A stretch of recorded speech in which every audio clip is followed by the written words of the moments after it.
ఈరోజు ఇందిరా పార్కు వేదిక దగ్గర నిరుద్యోగులు పేరుతోనే ఒక మహాధర్నా నిర్వహించడం కూడా జరిగింది.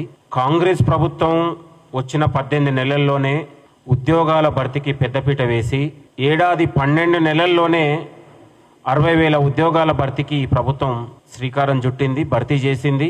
కొందరు బీఆర్ఎస్ పార్టీ కేటీఆర్ దగ్గరనో బీఆర్ఎస్ పార్టీ దగ్గరనో ములాఖత్ అయినటువంటి ఒక 4-5 కొందరు ఏజెంట్లు చేరి ఇవాళ నిరుద్యోగ యువతను రెచ్చగొట్టేటట్లాగా వాళ్ళని రాజకీయంగా వాడుకునే ప్రయత్నం జరుగుతూ ఉందని కూడా ఈ సందర్భంగా నేను కోరుతా ఉన్నాను. బీఆర్ఎస్ హయాంలో కనీస ఉద్యోగాలు కూడా కల్పించకుండా 25-35 ఏళ్ళు ఉన్నటువంటి యువత దాదాపు 10 ఏళ్ళు వచ్చేవరకే 40 ఏళ్ళు అయితే వాళ్ళ కనీసం ఉద్యోగ అవకాశాలు రాకుండా పోయినటువంటి పరిస్థితి గతంలో ఉండే.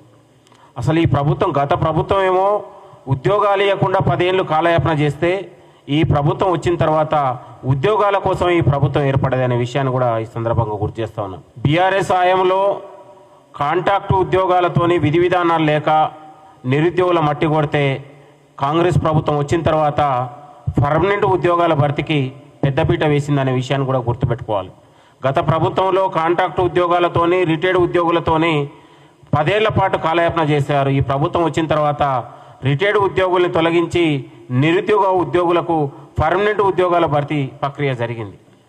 ఈ ప్రభుత్వం వచ్చిన తర్వాత దాదాపు 2011లో గ్రూప్ 1 పరీక్ష జరిగితే ఆనాడు ఉమ్మడి ఆంధ్రప్రదేశ్లో దాదాపు 14 ఏళ్ల తర్వాత 10 ఏళ్ళ పాటు పాలించి బీఆర్ఎస్ ప్రభుత్వం కనీసం గ్రూప్స్ పరీక్ష కూడా నిర్వహించలేకపోయింది. అది గ్రూప్ 1 అయినా గ్రూప్ 2 అయినా.